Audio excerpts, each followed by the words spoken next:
karena hidayah dan limpahan karunia-Nya, kita semua dapat mengikuti kajian Ramadan yang diadakan oleh Rumah Sakit Aisyah Muntilan dengan tema puasa sarana meningkatkan produktivitas. Tak lupa sholawat beserta salam kepada Nabi dan Rasul kita Muhammad SAW. Kepada yang terhormat BPH Rumah Sakit Aisyah Muntilan, yang kami hormati Direktur Rumah Sakit Aisyah Muntilan, Panitia Ramadan, dan terutama sekali pemateri yang hari ini bisa hadir di acara Zumina Ramadan, serta hadirin yang dirahmati Allah. Saya selaku pembawa acara, izinkanlah untuk membacakan susunan acara pada kajian Ramadan hari ini, yaitu sebagai berikut.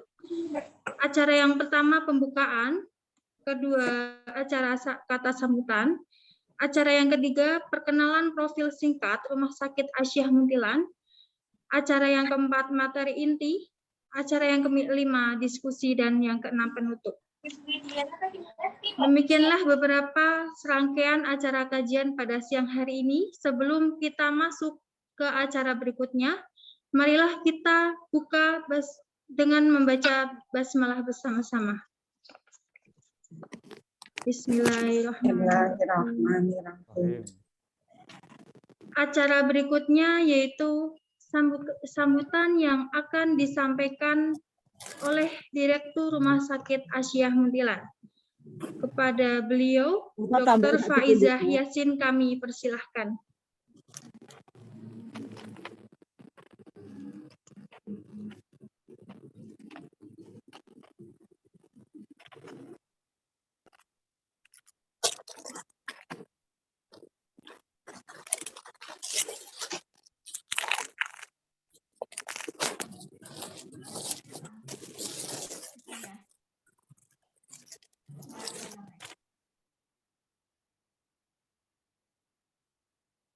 Assalamualaikum warahmatullahi wabarakatuh.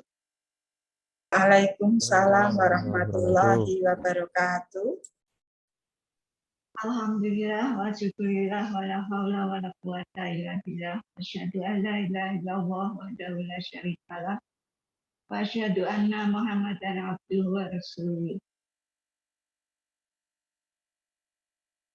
Bapak dan Ibu-ibu sekalian, pertama-tama marilah kita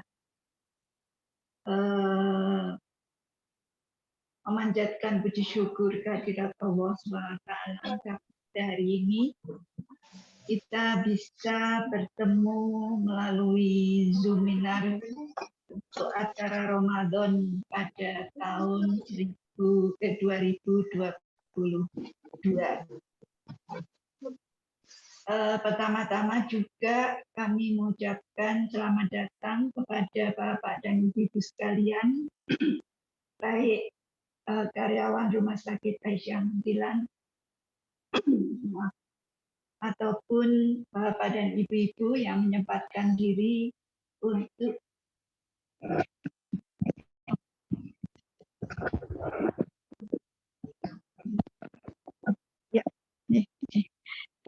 maaf, kami ulangi lagi. Kami mengucapkan selamat datang kepada Bapak dan Ibu-ibu sekalian, baik dari karyawan ataupun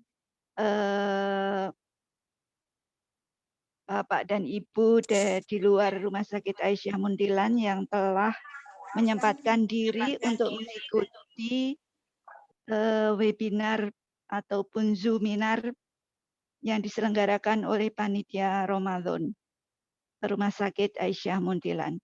Bapak dan Ibu-ibu sekalian, untuk Ramadan tahun ini panitia menyiapkan tema yang sangat relevan dengan keadaan pada bulan-bulan ini, yaitu bahwa Ramadan sebagai booster iman dan takwa untuk karyawan Rumah Sakit Aisyah Muntilan dan juga pada masyarakat umum lainnya. Kenapa kok sebagai booster? Karena pada pada bulan-bulan ini sedang giat-giatnya kita mengadakan booster vaksinasi. Sehingga kalau booster vaksinasi itu untuk meningkatkan imun kita, maka untuk Zoominar pada bulan Ramadan ini adalah untuk meningkatkan iman dan takwa kita sekalian. Untuk itu kami mengucapkan terima kasih kepada panitia Ramadan yang telah menyiapkan Zoominar dan pada hari ini adalah pertama kali acara Zoominar untuk bulan Ramadan dan nantinya akan disambung dengan empat acara Zoominar selanjutnya, yaitu setiap Sabtu pada jam yang sama. Sehingga nantinya ada 5 pembicara yang akan memberikan tausiah, yang akan memberikan ilmu kepada kita sekalian. Semoga akan bermanfaat bagi kita sekalian. Untuk karyawan Rumah Sakit Aisyah Muntilan, ini merupakan pertemuan pertama kita di tahun 2022 melalui Zoom. Mudah-mudahan sebentar lagi keadaan akan menjadi lebih baik lagi, sehingga kita bisa bertemu secara tatap muka seperti yang biasa kita lakukan 1 bulan 1 kali di Aula Rumah Sakit Aisyah Muntilan. Untuk Dr. Ambar yang hari ini akan menyampaikan materi pertama, kami mengucapkan terima kasih atas kesediaan untuk memberikan materi. Semoga bisa menjadi penyemangat, menjadi motivasi bagi kita sekalian untuk melaksanakan Ramadan tahun ini dengan penuh semangat, dan juga mudah-mudahan kita diibaratkan sebagai kepompong yang nantinya setelah Ramadan akan menjadi kupu-kupu yang sangat indah, dan sehingga bisa memberikan warna di masyarakat Muslim di Muntilan ini.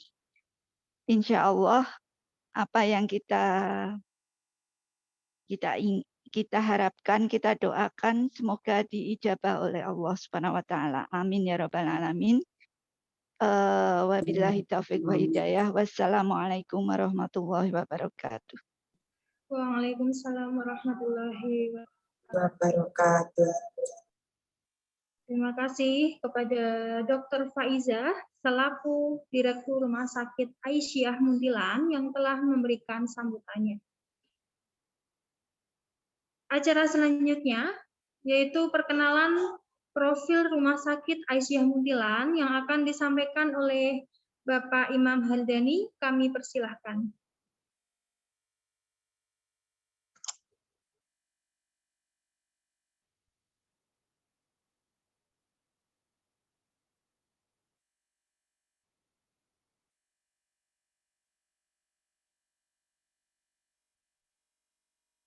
Kepada Bapak Imam Hardani selaku pemberi yang akan mengisi perkenalan profil Rumah Sakit Aisyah Muntilan, kami persilahkan. Mohon maaf. Ya.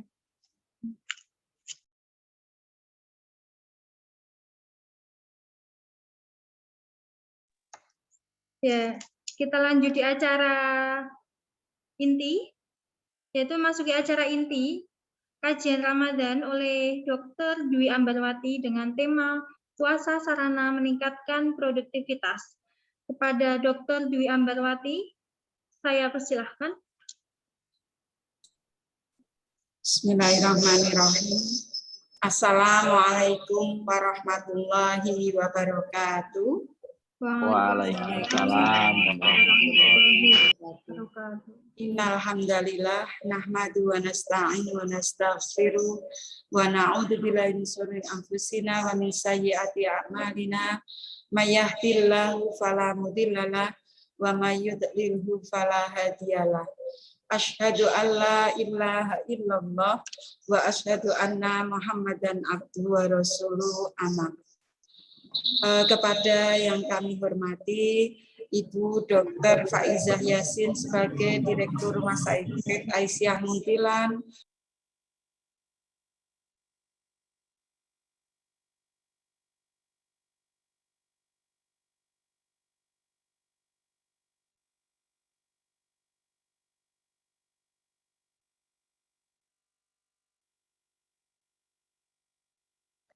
Suaranya.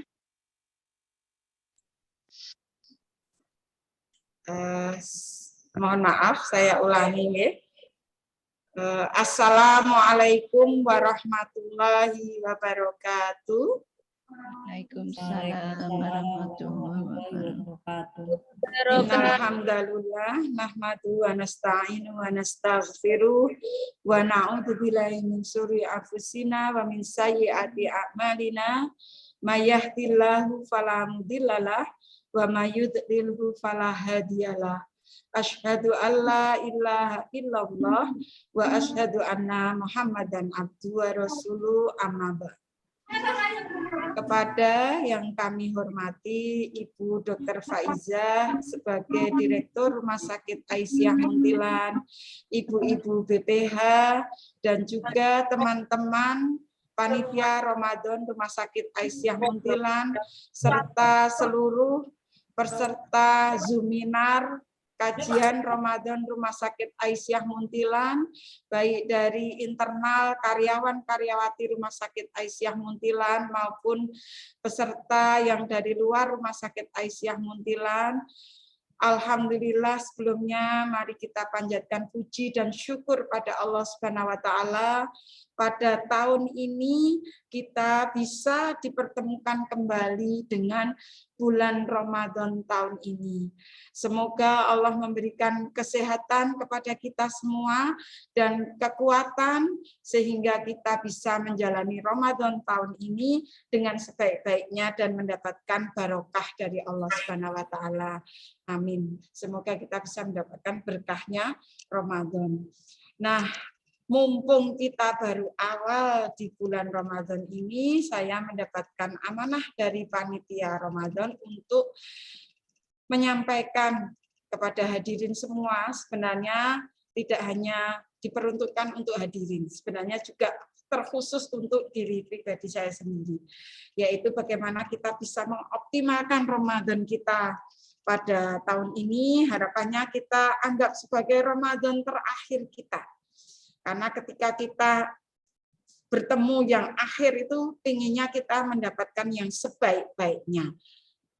Walaupun nantinya Allah beri kesempatan bertemu dengan Ramadan lagi, tapi paling tidak kita berusaha sebaik-baiknya agar Ramadan tahun ini kita bisa mendapatkan yang terbaik dari Ramadan sebelumnya. Nah, salah satu yang menjadi harapan kita dengan Ramadan tahun ini adalah dengan Ramadan ini harapannya kita bisa mendapatkan makna lebih dari produktivitas kita, khususnya sebagai karyawan-karyawati Rumah Sakit Aisyah Muntilan atau semua hadirin yang hadir secara online, apakah sebagai ibu rumah tangga, ataukah sebagai karyawan, karyawati, atau dengan profesi apapun, harapannya dengan Ramadan ini bisa meningkat produktivitasnya. Sebelum Ramadan datang, monggo kami mohon screenshot ya. Sebelum Ramadan datang, kita sudah menanti-nanti sebagaimana yang juga sudah diberikan teladan dan contoh dari Rasulullah Shallallahu Alaihi Wasallam. Beliau mempersiapkan Ramadan itu sejak setengah tahun sebelum Ramadan itu datang. Jadi sebelum Ramadan datang kita dicontohkan oleh Rasulullah, beliau menyampaikan doanya, Allahumma barik lana fi Rajaban wa Sya'bana wa balagna Ramadana. Jadi kita menyambut Ramadan, ahlan wa sahlan Ramadan, menyambut datangnya Ramadan itu tidak pada hari pertama Ramadan ini atau sehari sebelumnya. Tetapi Rasulullah menyampaikan adalah sejak sebelum Ramadan, 2 bulan bahkan, yaitu bulan yang sebelumnya, bulan Rajab dan bulan Sya'ban. Gitu ya. Ya Allah, berkahilah kami di bulan Rajab dan Sya'ban, dan sampaikanlah umur kami di bulan Ramadan. Jadi sebelum Ramadan datang itu kita sudah mempersiapkan. Agar apa? Kita bisa mendapatkan hikmah dan manfaat di bulan Ramadan yang sebanyak-banyaknya. Sehingga tidak tiba-tiba muncul lagu tiba-tiba Ramadan, tiba-tiba Ramadan. Masa Ramadan tiba-tiba gitu ya. Harusnya jauh sebelumnya, sebelum Ramadan datang itu kita sudah mempersiapkan diri. Dan sekarang adalah hari pertama di bulan Ramadan, tidak ada kata terlambat. Kita masih bisa menguatkan niat kita untuk harapannya mendapatkan keutamaan Ramadan yang sebanyak-banyaknya. Jadi sebelum Ramadan datang itu kita di bulan Sya'ban dan sebelumnya di bulan Rajab itu kita sudah memohon kepada Allah agar kita mendapatkan keberkahan di bulan Rajab dan juga Sya'ban, dan kita berdoa semoga disampaikan usia kita sampai di bulan Ramadan.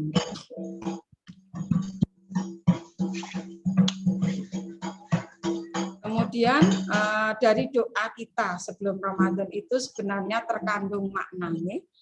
Makna yang kita sampaikan tadi ya, Allahumma barik lana fi Rajaban wa Sya'bana wa balikna Ramadana ini.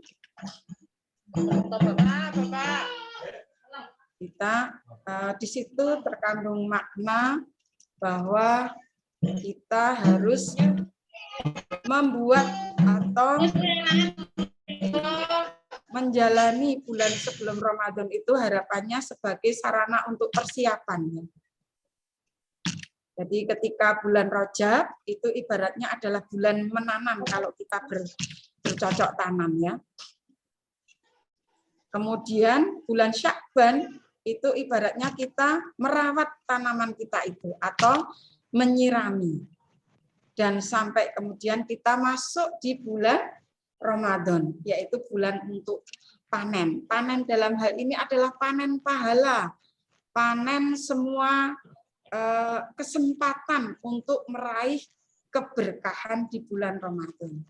Jadi ketika bulan Rajab kita mempersiapkan diri, tumbuhan itu kita tanam, di bulan Sya'ban kita rawat, kita tanam, kemudian nanti di bulan Ramadan harapannya kita panen, tapi panennya adalah panen tadi ya, amalan-amalan yang harapannya akan mendapatkan pahala yang sebanyak-banyaknya dari bulan Ramadan ini. Karena aktivitas atau amalan kan, ibadah yang dijalankan baik ibadah khusus maupun ibadah secara umum yang dijalankan di bulan Ramadan itu pahalanya 10 kali sampai 750 kali dibanding di bulan-bulan sebelumnya. Kalau kita jauh hari sudah mempersiapkan, insya Allah tidak akan terkaget-kaget. Misalnya orang mau membaca Quran 1 hari 1 juz, sesuk wae nek Ramadan gitu ya. Kemudian orang mau berangkat ke masjid untuk sholat jamaah, sesuk wae nek tarwehan berjamaah gitu ya. Nah, itu kan semua kayaknya dikumpulkan di bulan Ramadan. Nah, harusnya kan sudah jauh sebelumnya itu kita mempersiapkan. Kemudian selanjutnya kita setelah tadi ya berdoa dan mempersiapkan kita masuk di bulan Ramadan, maka bulan Ramadan itu adalah bulan tempat kita tadi ya panen dengan menempa diri kita agar nanti panenan itu adalah panenan yang sebaik-baiknya. Kenapa? Karena bulan Ramadan atau ibadah Ramadan itu adalah ibadah yang terpanjang. Terpanjang dalam arti apa? Coba kita lihat ibadah-ibadah khusus. Saum itu adalah terpanjang. Kalau sholat paling banter 5 menit, 10 menit. Kemudian haji atau umroh misalnya, kan 2-3 hari. Kok haji 40 hari lah, itu karena antri pesawatnya untuk pulang. Tapi kan sebenarnya wajib bahkan ditambah sunnah itu tidak sampai panjang sekali. Sementara ibadah saum bulan Ramadan itu kita jalankan selama 1 bulan penuh. Jadi itu adalah salah satu ibadah yang cukup panjang yang akan membentuk diri kita. Sehingga harapannya benar-benar bisa menjadi sarana untuk membuat kita semua menjadi tadi ya produktif tadi ya harapannya dari tema yang diangkat oleh panitia itu ya.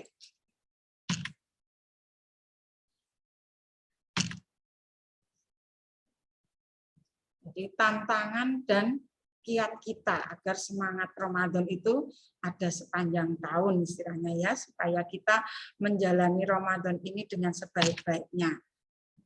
Nah, dalam Quran surat Al-Baqarah ayat 269, di situ Allah berfirman, A'udzubillahi minasyaitonirrajim. Bismillahirrahmanirrahim.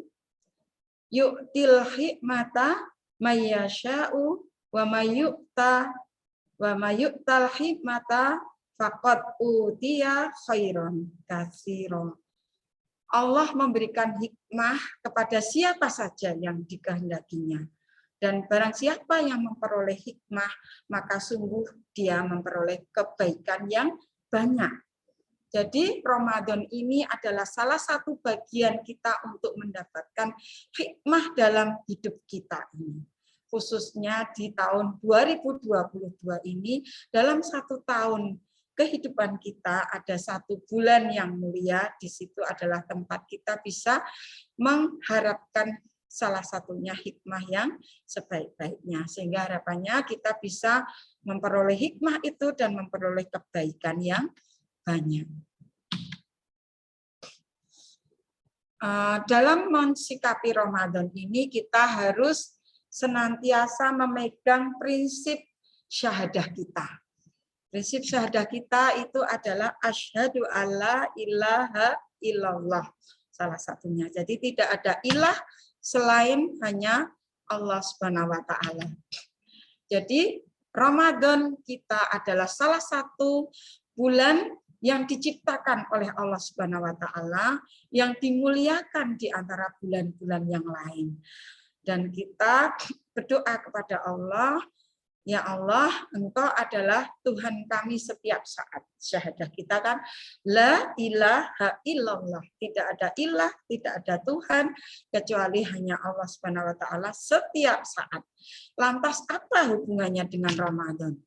Nah, kaitannya dengan Ramadan adalah harapannya dengan Ramadan ini kita tidak berorientasi kepada Ramadanisme istilahnya ya.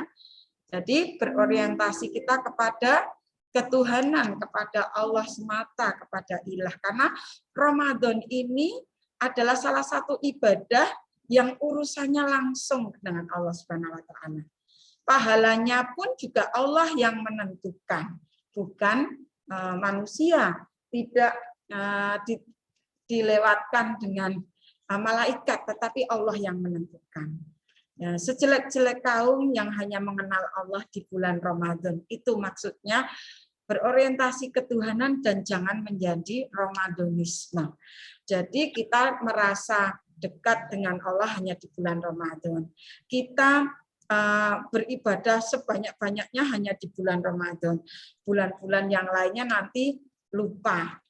Bahkan Syawal itu kan harusnya maknanya peningkatan. Jadi setelah Ramadan kita ditempa dengan ibadah yang panjang, harapannya kita bertemu dengan Syawal itu terjadi peningkatan. Kita sampai umur sekarang ini kayak seperti saya sampai sudah lebih dari setengah abad, berarti seharusnya peningkatannya sudah lebih dari 50 kali. Atau mungkin kalau kita siam mulai umur 8 tahun, ya berarti sudah lebih dari 40 kali terjadi peningkatan setiap tahun nama-nama kita. Sehingga orientasi kita tidak hanya sekedar di bulan Ramadan saja. Sehingga kenapa tadi disampaikan bahwa sebelum Ramadan pun kita senantiasa sudah mempersiapkan diri, berdoa, memohon kepada Allah, menanam, merawat ibadah kita, dan sampai akhirnya bertemu dengan Ramadan yang diberi kesempatan sebanyak-banyaknya untuk beramal dan beribadah, dan pahalanya itu hanya urusan Allah semata, ya. Karena yang tahu juga hanya Allah ketika kita sedang itu. Ketika kita mau wudhu, kemudian kita meneguk sedikit air, nggak ada yang tahu. Yang tahu juga hanya Allah saja. Atau ketika kita merasa ngantuk, kemudian mumpung Ramadan di sela-sela bekerja, aku tak tidur, itu ya nggak ada yang tahu, mungkin karena sudah tugasnya sendiri-sendiri, di ruangannya beda-beda. Nah, kalau tiba-tiba tidak ada pekerjaan di situ kemudian tidur, ya walaupun tidur itu ibadah di bulan Ramadan, tetapi kan kita tidak mendapatkan kesempatan amal yang lain, hanya sekedar dapat tidur, padahal bisa dipakai untuk yang lainnya. Apakah itu bersilaturahmi, apakah itu membaca Al-Quran, apakah menghafalkan Al-Quran, atau amalan-amalan lain yang tidak cukup hanya dengan tidur saja, apalagi di hari siang, ya. Di berbagai keagungan, kebesaran, dan keajaiban Ramadan itu semestinya tercermin nantinya sepanjang masa. Nah, keajaiban-keajaiban Ramadan itu apa saja? Itu ada beberapa keajaiban Ramadan. Yang pertama itu adalah ini, ya. Ibaratnya kita lihat ini tadi Bu Direktur ngendika tentang kepompong, ya. Jadi keajaiban Ramadan salah satunya adalah diibaratkan seperti ulat ini, ya. Ajibatul yaqdah atau keajaiban kesadaran. Jadi kok kesadaran itu maksudnya apa? Yaitu ketika kita menjalankan ibadah Ramadan itu ibaratnya ketika kita masih seperti sebelumnya ulat, ya. Ulat itu kalau orang lihat kan kayaknya ada yang bilang medeni, ada yang bilang menjijikkan, ada yang bilang macam-macam gitu, ya. Nah, tapi ternyata nanti akan berbeda setelah melewati keajaiban-keajaiban yang lain. Jadi sebelum Ramadan itu kita adalah manusia ibaratnya seperti ulat tadi. Ulat itu seperti apa? Kadang sifatnya merusak karena ada daun, dia makan, daunnya habis. Kalau yang senang bercocok tanam, senang nanam aglonema, tahu-tahu tinggal itu, ya, kerangkanya ternyata dimakan ulat. Kemudian juga senang-senang, kenapa? Ulat itu kan makan terus, ya, adanya mangan turu, ya. Ya, itu, ya, seperti ulat seperti itu. Nah, sampai ada yang bilang muda foya-foya, senang-senang, tua masuk surga, mosok toh begitu, ya. Kemudian yang ketiga juga salah satunya tadi, ya, kita lihat ulat itu kan kayaknya ada yang bilang jijik, ada yang bilang medeni. Jadi kan semacam menebar rasa takutnya. Sifat manusiawi, ya, punya sifat resiko untuk merusak, punya sifat hedonis yang suka bersenang-senang, yang penting enak wae, tapi tidak mau berikhtiar, berusaha gitu, ya. Maunya dapat yang instan saja, misalnya seperti itu. Kemudian menebar rasa takut, ya. Kemudian juga menebar masalah. Jadi manusia itu namanya makhluk, ya. Makhluk itu tempat hilas. Jadi ketika muncul hilasnya akan memunculkan macam-macam hal seperti ini.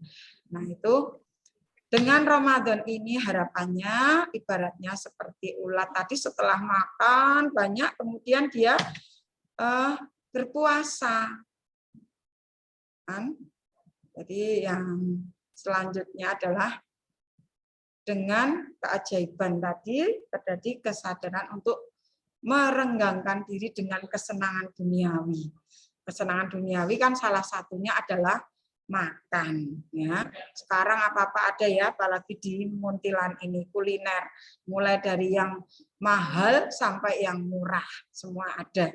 Nah, itu makan, minum itu salah satu yang tidak terlepas dari nafsu ketika kita siang.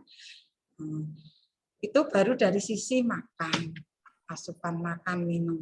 Kemudian juga menahan diri. Menahan diri dari apa? Bisa dari amarah, bisa dari ego, kemudian cooling down, kita menenangkan diri ya, berhenti sejenak, menengok masa lalu ya, menatap masa depan. Jadi tidak hanya nengok masa lalu tok, tapi juga menatap masa depan. Dengan berpuasa ibaratnya ulat tadi, setelah dia mengalami berbagai hal dengan makan banyak sekali, kemudian dia menenangkan diri dengan tadi tidur, kemudian jadi kepompong ya, istilahnya tidurnya di sini bukan berarti kemudian manusia itu suruh tidur, tapi tadi merenggangkan diri kita dengan kesenangan duniawi, menahan diri, cooling down, kemudian mengevaluasi masa lalu dan menatap masa depan. Nah, setelah itu muncul ini ya, dari kepompong tadi tiba-tiba kepompongnya terbuka dan menjadi seekor kupu-kupu yang cantik, yang indah, gitu ya. Nah, ini keajaiban berikutnya ya, ajibatu tahir atau keajaiban perubahan. Yang dulunya medeni, yang dulunya menakutkan, menjijikkan, membuat berbagai yang tidak menyenangkan, menghabiskan daun dan lain-lain ya. Kalau manusia ya ketamakan, misalnya seperti itu ya, berubah menjadi tadi yang indah, keajaiban perubahan. Perubahan yang seperti apa? Ya, contohnya kalau orang nggak musim Ramadan kan kadang-kadang ada, kalau kita insya Allah harapannya semua menutup aurat ya. Yang dulunya belum menutup aurat, dia akan mumpung Ramadan pakai kerudung ke masjid. Nanti juga menghindari tempat-tempat yang menimbulkan dosa atau kelalaian. Kemudian akan berbondong-bondong untuk ke masjid, ke musola, untuk bisa menjalankan ibadah bersama-sama, kemudian juga tadarus, kemudian takjil buka bersama, kajian-kajian bersama, gitu ya. Kemudian juga perubahan yang lain juga tadi ya, kajian-kajian Islam, entah itu secara online maupun offline. Di masjid-masjid insya Allah sudah banyak yang offline dengan kondisi pandemi yang sudah mulai terkendali ini. Kemudian juga orang-orang berbondong-bondong untuk mengeluarkan infak, bahkan nanti di akhir Ramadan ada salah satu kewajiban kita adalah mengeluarkan zakat fitrah, juga sedekah dengan berbagai hal. Kalau infak kan bentuknya uang ya, kalau sedekah tidak hanya berupa uang, mungkin memberikan makanan, takjil, bisa berupa memberikan kebaikan-kebaikan kepada orang lain. Senyummu adalah sedekah. Kalau kita orang yang ada di rumah sakit ini, pegawai, karyawan, atau orang-orang yang melayani orang sakit, insya Allah banyak sekali ya kesempatan-kesempatan untuk melakukan kebaikan-kebaikan ini. Bentuk sedekahnya akan lebih banyak dengan membuat pasien menjadi tenang, pasien menjadi nyaman. Itu bentuk dalam salah satu bentuk sedekah kita kepada orang yang sakit. Nah, sesudah Ramadan nanti harapannya kita bisa menjadi manusia dengan karakteristik kupu-kupu tadi sebagaimana yang disampaikan oleh direktur tadi ya, yang menebar keindahan, kemudian menyukai tempat-tempat yang baik, kemudian juga memberi manfaat, gitu ya, memberikan sesuatu yang lebih baik kepada orang lain, tidak yang sebaliknya. Nah, kemudian harapannya nanti ini kan kita masih di awal ya, sehingga harapannya belum terlambat kita nantinya untuk meraih keajaiban-keajaiban itu. Kemudian ajibatur ruhiyah, keajaiban secara maknawiyah ruhiyah ya. Keajaiban secara maknawiyah atau ruhiyah itu diantaranya ketika Ramadan banyak kita yang merasa tidak capek ketika harus senantiasa bangun di sepertiga malam terakhir untuk membangunkan keluarganya, kalau ibu-ibu ya putra-putrinya untuk sahur, kemudian memasakkan untuk mereka, kalau bapak-bapak juga setelah sholat tarawih di malam hari tidak segan-segan untuk kemudian berkumpul untuk bertadarus ya. Karena apa? Keajaiban ruhiyah di bulan Ramadan adalah dibukanya pintu surga. Kebaikan-kebaikan akan dilakukan untuk bisa harapannya mendapatkan janji Allah pintu surga Ar-Rayyan. Karena orang yang berpuasa itu nantinya pahala dari puasa itu salah satunya adalah dijanjikan pintu surga itu kan banyak, tidak hanya satu. Yang salah satunya adalah pintu Ar-Rayyan. Ya.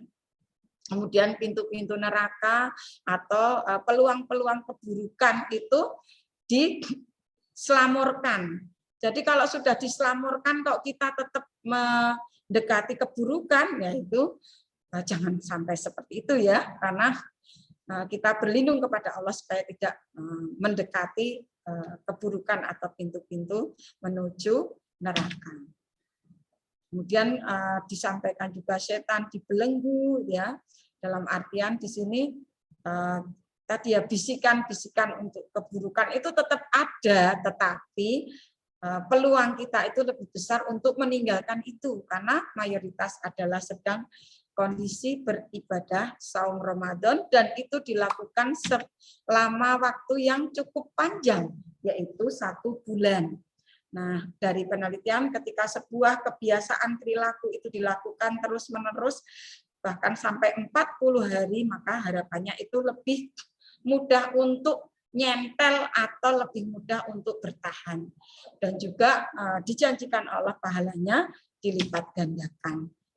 10 kali sampai 750 kali dan nanti di 10 hari terakhir Allah menjanjikan adanya Lailatul Qadar di mana di situ kebaikannya lebih dari 1000 bulan ya.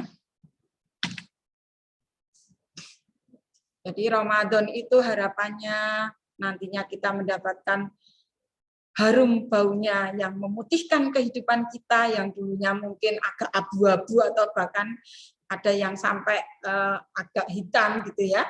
Bisa memutihkan kehidupan kita dan juga indah tubuh membirukan langit kearifan kita, wajah kita akan diberikan kekuatan untuk berjuang menahan hawa nafsu dan juga berjuang melakukan kebaikan-kebaikan, rekah senyum kita menguningkan padi ketundukan. Jadi ketika kita mendapatkan kesempatan untuk beribadah sebanyak-banyaknya tidak menjadi semakin sombong tetapi menjadi tunduk, lembut, menghijaukan dan berdampak kepada ketenangan di dalam diri kita. Harapannya seperti itu. Sehingga kita supaya bisa mendapatkan hikmah yang sebanyak-banyaknya nanti di bulan Ramadan ini, maka tidak ada salahnya kita membuat sebuah program atau evaluasi agar Ramadan kita benar-benar berdampak produktif sehingga keajaiban-keajaiban yang disampaikan di depan tadi bisa kita jalani dan kita petik hasilnya. Tadi disampaikan Ramadan adalah bulan tempat kita memanen. Nah, produktivitas selama bulan Ramadan itu bisa kita dapatkan berupa produktivitas spiritual, produktivitas mental spiritual, produktivitas yang lain. Kita satu persatu kita lihat ya. Yang pertama adalah produktivitas spiritual. Jadi salah satu bentuk peningkatan produktivitas di bulan Ramadan adalah hubungan kita dengan Allah itu akan semakin erat, ibadah kita menghadirkan Allah sepenuh hati, bukan hanya sepenuh raga. Kita sudah capek-capek sampai malam, sholat taraweh, bangun di sepertiga malam terakhir untuk menambah sholat qiyamul lail kita. Kan kita sudah menghadirkan raga atau jasad kita sepenuh raga.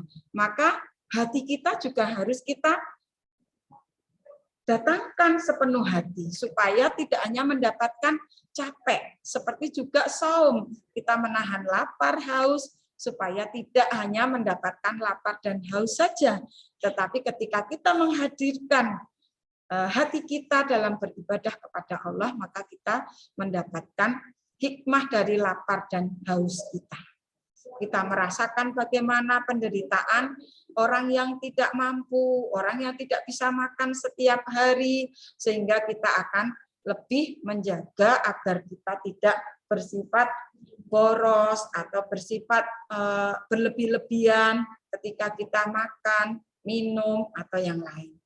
Dan saum pada level mental spiritual itu tidak hanya sekedar fisik, tidak hanya sekedar menahan lapar, haus. Kemudian juga produktivitas spiritual yang lain dengan menjalankan sholat, kemudian juga malam menegakkan taraweh, ditambah qiyamul lail, harapannya maka kedekatan kita, hubungan kita dengan Allah juga semakin banyak.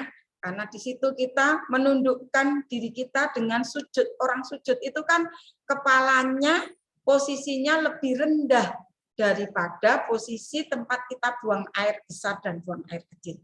Berarti kita menundukkan diri kita, kepala kita serendah-rendahnya di hadapan Allah sebagai pencipta. Sehingga kita mengalahkan nafsu-nafsu yang lain. Kan posisinya lebih rendah dari pusar kita, dari perut kita, dari dubur dan kubul kita. Yang di situ adalah sumbernya nafsu dan syahwat. Sehingga dengan sholat yang lebih banyak, harapannya kita bisa mengambil hikmah seperti itu. Kemudian juga tilawah dan tadabbur Al-Quran. Itu juga bagian dari upaya mencapai produktivitas spiritual. Mungkin ketika bulan lain selain Ramadan kita baru sempat tilawahnya. Nah, di bulan Ramadan kita tambah tidak hanya tilawah, tetapi membaca artinya, syukur-syukur lagi dengan mentadaburi maknanya. Kan ada sekarang kitab-kitab tafsir Al-Quran, tidak hanya artinya saja sampai dengan tafsirnya. Belum terlambat kita bisa mencanangkan, kalau tidak selesai di 1 bulan Ramadan ini, bisa dilanjutkan nanti di bulan-bulan berikutnya. Paling tidak sudah ada upaya untuk memulai itu. Kemudian juga produktivitas spiritual berupa sedekah, ringan tangan dan ringan hati. Ringan tangan di sini bukan berarti gampang jiwit atau menyakiti orang, tetapi adalah ringan untuk mengeluarkan infak, sedekah, dan zakat sesuai dengan yang seharusnya. Dan dengan ringan hati, jadi tidak tangannya memberi, tetapi hatinya sebaliknya. Kemudian berikutnya adalah produktivitas mental. Mohon maaf, ini nunggu. Nah, mental spiritual. Mental spiritual di sini, spiritual tadi sudah dalam sisi ibadah, mental bisa diasah. Salah satunya adalah dengan kita ada sumbernya dengan membaca buku-buku kajian yang meningkatkan kefahaman Islam kita, mengikuti kajian-kajian taklim, dan melatih keahlian-keahlian dalam sisi mental juga, gitu ya. Jadi itu termasuk bagian dari produktivitas kita raih produktivitas di bulan Ramadan ini. Jadi ada peluang ketika di bulan Ramadan kita merasa lelah atau ngantuk, ada alternatif lain, ada buku, kita baca buku, atau mendengarkan taklim bisa dengan mendengarkan lewat online, bisa offline. Yang tidak sempat offline bisa online. Sekarang banyak YouTube atau kajian-kajian yang bisa disampaikan lewat medsos. Jadi HP kita tidak hanya dipakai untuk sekedar WA atau TikTok-an, tetapi bisa digunakan untuk lebih lagi, yaitu dengan menggali ilmu-ilmu lewat taklim. Buku-buku pun juga e-book bisa dibuka lewat HP, Android, atau juga lewat sarana lain yang tidak harus dengan beli buku atau ke toko buku. Kemudian melatih keahlian. Nah, di sini dengan Ramadan ini nanti insya Allah banyak kesempatan ibu-ibu yang nggak pernah masak nanti berusaha untuk memasakkan keluarganya, entah bahannya sederhana, misalnya telur Pontianak. Oh, ternyata ada toh telur Pontianak itu. Ternyata cuman dengan telur dengan tambahan-tambahan yang lain akan menghasilkan sesuatu yang baik. Nah, keahlian ini dari sisi di dalam rumah kita. Bisa juga keahlian di luar rumah kita. Kalau kita bekerja, ya bagaimana nanti kita bisa menghasilkan sesuatu yang baru di bulan Ramadan ini. Apalagi kalau di rumah sakit, ya suasananya lebih religius, kita lebih mudah untuk melakukan pendekatan kepada pasien, kepada pelanggan kita, ya. Jadi harusnya nanti muncul ide-ide baru bagaimana meningkatkan layanan dengan tadi ya melatih keahlian-keahlian dari sisi mental spiritual. Kan sekarang ada teori melahirkan dengan hypnobreathing misalnya gitu ya. Jadi bagaimana kita mendekati ibu-ibu yang mau lahiran itu tidak merasa cemas, tidak merasa panik, sehingga bisa melalui masa kelahirannya dengan tidak stres dan akhirnya bisa melahirkan dengan normal. Karena kadang-kadang menjadi tidak normal itu karena adanya tadi ya beban mental spiritual. Itu salah satu contoh saja dari sisi melahirkan. Atau ketika kita berada di unit gawat darurat, kita dapat pasien yang terengah-engah, menggeh-menggeh, ternyata sebenarnya dia sumbernya tidak selalu dari penyakit, mungkin ada psikosomatis, stresor.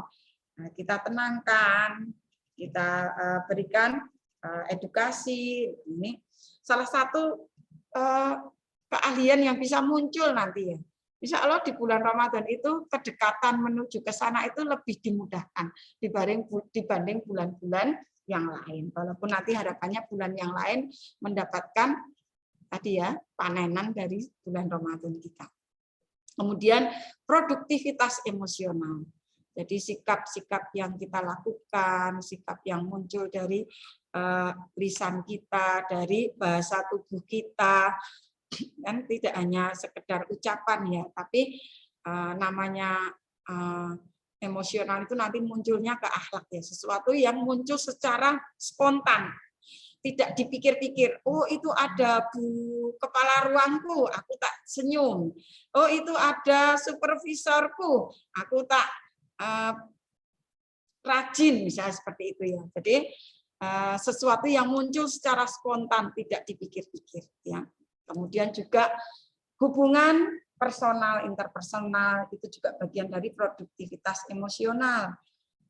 Kita saling menjaga silaturahmi dengan pelanggan internal kita, sama-sama anggota unit atau anggota antar unit, gitu ya.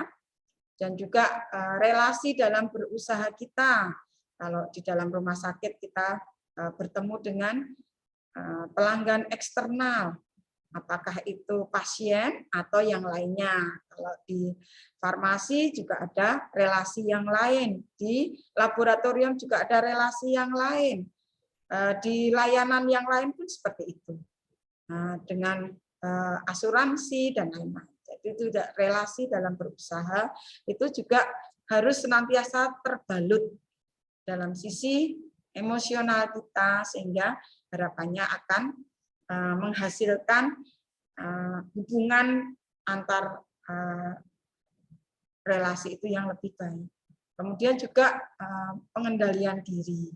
Tadi sudah dicontohkan ketika kita sholat itu kita sudah menundukkan diri kita, kepala kita itu, otak kita jauh lebih rendah daripada pusar dan lubang pembuangan kita, sehingga kita berusaha tadi ya merendahkan diri kita, menjaga supaya kita bisa mengendalikan hawa nafsu kita. Kemudian juga yang terakhir adalah produktivitas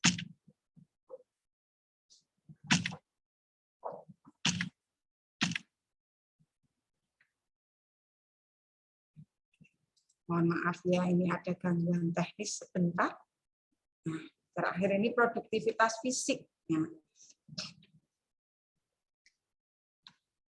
Produktivitas fisik itu adalah bagaimana kita bisa mengatur pola tidur kita. Dan selama ini kan teorinya tidur itu 8 jam.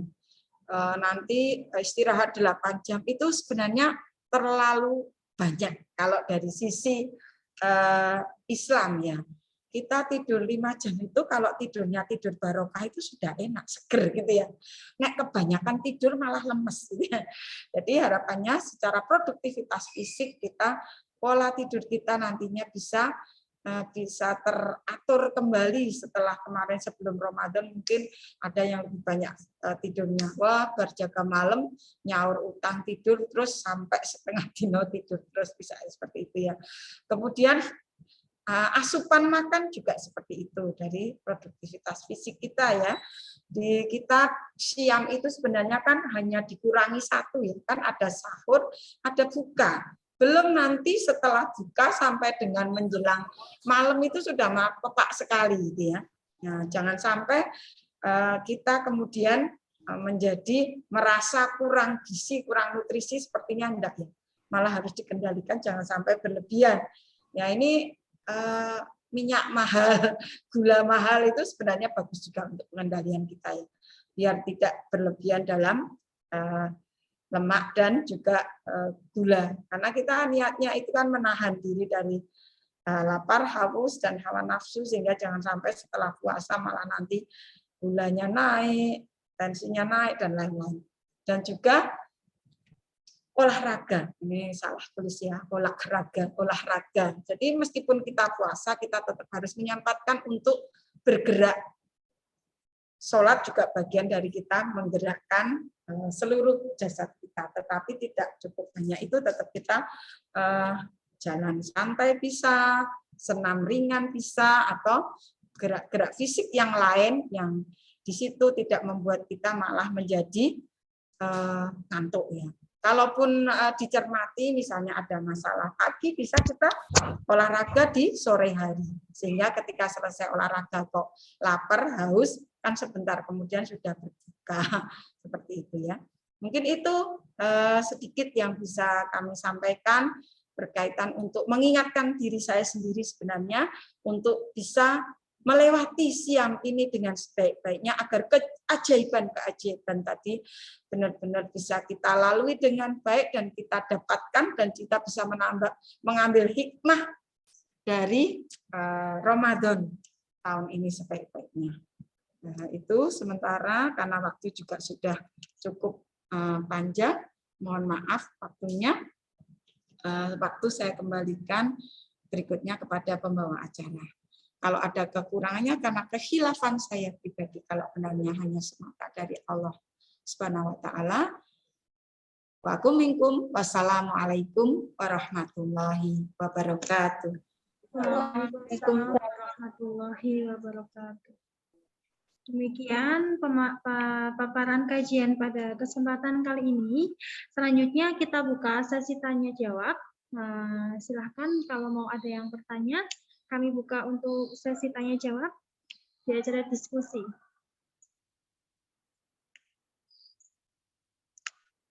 Monggo kalau ada yang bertanya.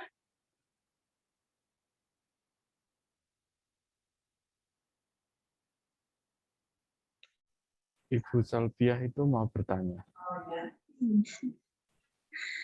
Berarti sudah paham semua. Sudah siap mengaplikasikan sepertinya juga. Assalamualaikum. Ibu Salbiah mau bertanya, monggo Ibu Salbiah. Ini saya ketinggalan sedikit, mau minta diulang kembali produktivitas emosi. saya telat ketinggal nggak nyatet yang itu. Produktivitas emosi yang belum tercatat di saya. Terima kasih. Assalamualaikum. Waalaikumsalam. Produktivitas emosi tadi adalah Lambat.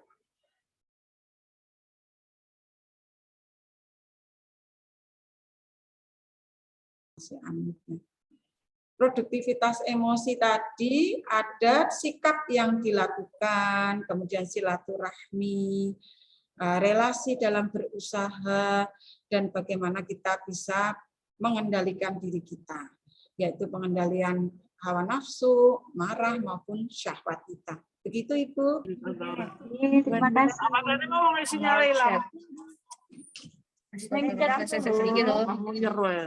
Kan ada 4 yang absen itu. Kan mau pakai email sih. Beliau kan kok nggak ada Ini Merna. Merna. Nganggo email bareng. Merna.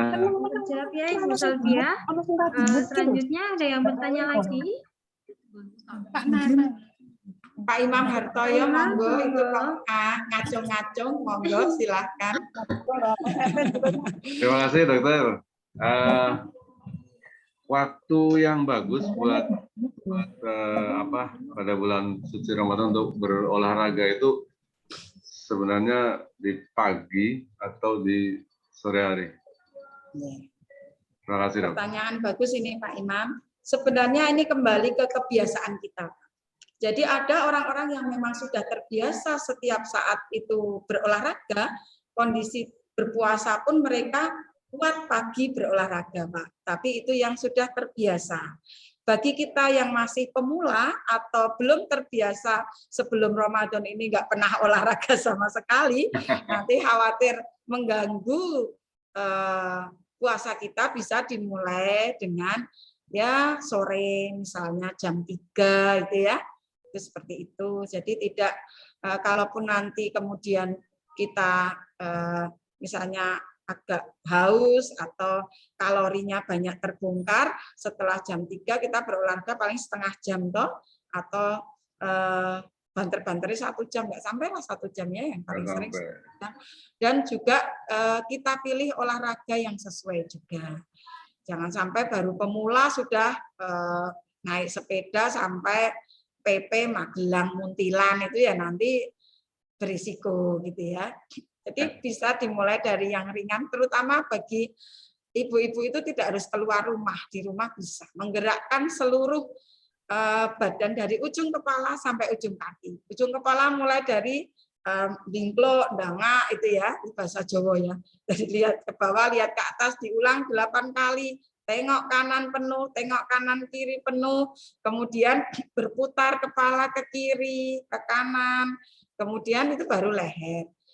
Kemudian lengan bisa ke atas, ke bawah, berputar, gerakan-gerakan untuk lengan. Kemudian bahu membungkuk, kemudian kembali ke posisi semula, diulang-ulang.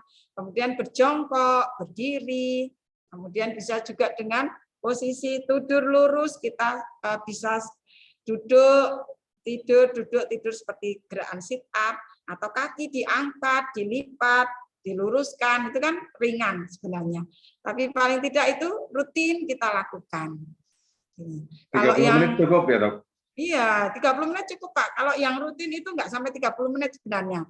1/4 jam asal rutin. Kalau 30 menit itu kalau yang 2 hari sekali lah. Tapi sebenarnya namanya olahraga itu tidak 1 minggu 1 kali. 1 minggu 1 kali menurut ahli olahraga bukan olahraga namanya. Jadi yang benar itu ya setiap hari, idealnya paling tidak 2 hari sekali.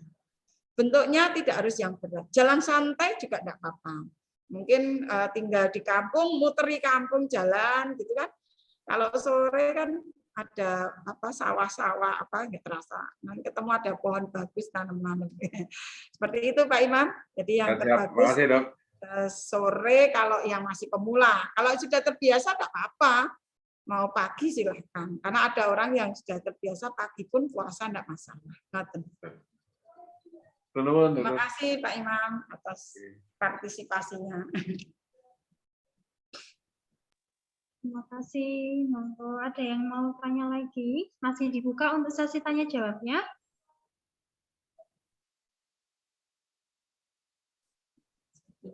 Sudah, Nggih. Sepertinya sudah cukup untuk sesi tanya jawab. Oh, ini Terima ada kasih tambahan banyak. satu, Oh Mbak. ya, Mas. Untuk sedekah, ringan tangan, ringan hati. Bagaimana agar kita mudah bersedekah. Tadi kan disampaikan kalau untuk sedekah, itu kan tidak hanya berupa mal ya, tidak hanya berupa uang. Nah, jadi sedekah itu kan ada satu hadis ya, senyummu kepada saudaramu adalah sedekah. Jadi kita bersikap manis kepada saudara kita itu sudah bagian dari sedekah. Kepada pasien juga seperti itu. Dan itu memang tidak muncul seketika. Semua bermula dari qalb, dari hati. Jadi ketika hati kita itu lapang, maka akan terimbas kepada wajah kita yang mudah untuk istilahnya bahasa Jawane padang raine gitu ya. Karena jendela hati juga gitu ya, ketika mata, bahasa tubuh itu juga bagian dari jendela hati. Sehingga saum itu adalah bagian dari membersihkan hati kita, tazkiyatun nufs kita, nafs kita. Harapannya dengan itu maka kita akan diberi kemudahan untuk bersedekah dalam bentuk yang tidak harus berupa mal. Menyapa orang misalnya, jadi ketemu itu ya tidak ketemu yang lebih tua tidak diam aja atau malah wajahnya berkerut gitu ya. Paling tidak assalamualaikum itu menyapa itu sudah bagian dari sedekah. Tersenyum atau kalau sesama kalau sekarang musim Covid itu enggak salam-salaman ya. Kalau dulu kita kan bersalaman ketika berjumpa dengan sesama saudara kita. Jadi untuk mudah bersedekah itu dimulai dari qalb tadi, dari hati. Dan siam adalah sarana untuk tazkiyatun nafs. Untuk tazkiyah itu membersihkan, nafs itu lawan nafsu kita. Sehingga kalau kita tidak merasa lebih tinggi dari orang lain pun kita akan mudah untuk menyapa, untuk mudah untuk tadi ya memberikan senyuman kita atau layanan kita kepada orang lain. Ya, ibaratnya kalau istilah kita adalah kalau melayani pasien itu BPIS, bila pasien itu saya. Kita akan mudah untuk istilahnya mengikhlaskan atau memaafkan orang lain. Kalau pasien itu kan tidak punya ilmu untuk jadi pasien, tidak ada sekolah pasien. Kalau kita ada sekolah dokter, sekolah perawat, sekolah apoteker, sekolah analis dan lain-lain, sehingga kita bisa tadi ya tahu bagaimana melayani pelanggan dengan baik dan kita melayani mereka seperti diri kita itu ibaratnya kalau kita itu sebagai pasien. Mungkin seperti itu jawabannya. Jadi sedekah tidak hanya sekedar mal, tapi bisa dalam bentuk-bentuk yang lain dan dengan saum yang dimaksimalkan harapannya menjadi sarana membersihkan qalb hati kita sehingga terbuka untuk memudahkan kita memberikan yang terbaik kepada orang lain dan sebagai sedekah kita kepada orang lain. Ngaten? Ambar, okay. Jadi untuk bersenyum kepada pasien saja itu sudah termasuk sedekah. Peluang bersedekahnya banyak di sini berarti.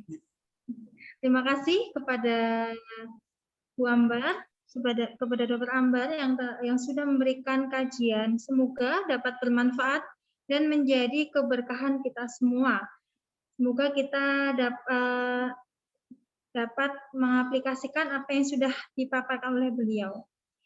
Acara demi acara telah kita lalui, tibalah di penghujung acara. Marilah tutup acara ini dengan bacaan hamdalah bersama-sama.